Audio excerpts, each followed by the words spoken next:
yang sedikit setidaknya banyak memahami Al-Quran, ya sedikitnya memahami Quran.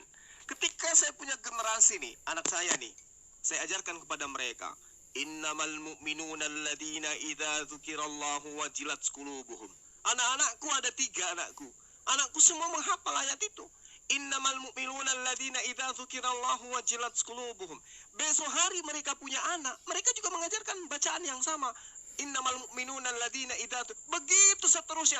Makanya di umat Islam itu budaya, tradisi internal Islam di dalam kitabnya, anak-anak yang sudah pandai berbicara diajarkan original teks Al-Quran dari sejak Rasulullah sampai hari ini. Maka tidak bisa orang luar Islam itu mengobok-ngobok Al-Quran, gak bisa. Karena Al-Quran itu terjaga secara lisan maupun secara tulisan. Hafalan dan juga adalah tulisan. Ini yang perlu ibu pahami. Lalu kemudian ibu mencoba memframing, ya Al-Quran itu disampaikan secara sembunyi-sembunyi. Sekali lagi saya katakan, nenekmu kiper. Al-Quran itu mana ada disampaikan sembunyi-sembunyi. Semua sahabatnya sudah kusebutkan tadi namanya. Yang sembunyi-sembunyi itu begini Bu Uti. Teopolius yang mulia, banyak orang tapi tidak tahu siapa orangnya. Itu sembunyi-sembunyi namanya. Banyak orang telah berusaha menyusun suatu berita tentang peristiwa-peristiwa yang terjadi di antara kita, seperti yang disampaikan kepada kita oleh mereka. Siapa mereka ini? Sebutkan satu orang. Kalau Anda bisa menyebutkan nama satu orang di antara mereka ini mata saya yang kanan saya sumbangkan untuk dicolek sama ibu. Nih, mata saya ini. Colek, Bu. Kalau ibu bisa menunjukkan orang-orang yang dimaksud Paulus mereka itu namanya siapa? Ketika ibu menunjuk satu nama, misalnya namanya adalah Daengkule atau namanya Beco, maka kita akan mencari data. Kapan si Beco bertemu dengan Yesus? Pernah enggak? Atau si Pancul bertemu dengan Yesus? Pernah enggak? Tapi di sini tidak disebutkan nama.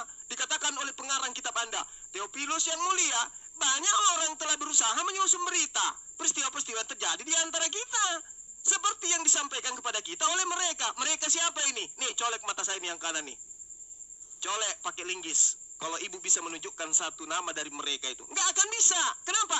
Kitab Anda tidak punya legitimasi dari Yesus. Sementara Yesus ini adalah penyampai firman. Sang penyampai firman tidak sampai kepada penulis kitab Anda. Sehingga kitab yang Anda pegang bukan firman Tuhan. Maka benarlah apa yang diterangkan oleh Al-Baqarah ayat 79. Celakalah orang yang menuliskan kitab yang mengatakan itu firman dari Tuhan, padahal itu adalah kerangan mereka sendiri. Apa bukti kerangan? Coba tunjukkan. Sekali lagi saya tanya, siapa nama mereka? Satu aja. Nih hidung saya ibu colek masuk nih, sampai masuk telunjuknya sampai pul ke dalam. Kalau ibu bisa menunjukkan satu nama, silakan. Bisa nggak? Tak akan pernah bisa. Karena dasar pijakan ibu berkristen, imani saja. Imani saja. Itu dasarnya.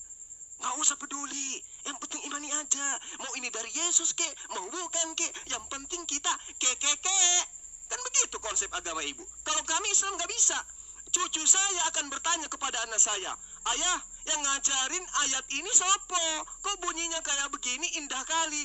Anak saya akan mengatakan, yang ngajarin itu adalah kakek Muna Bang Zuma yang pernah menggulirkan Ibu Uti di debat lintas agama. Ibu Uti nggak bisa ngapa-ngapain. Ibu Uti nggak bisa mempertanggungjawabkan kitabnya. Itulah ayahmu Bang Zuma. Itu fakta, Bu. Ya sudah, silakan. Ya, silakan. Jadi Anda menanya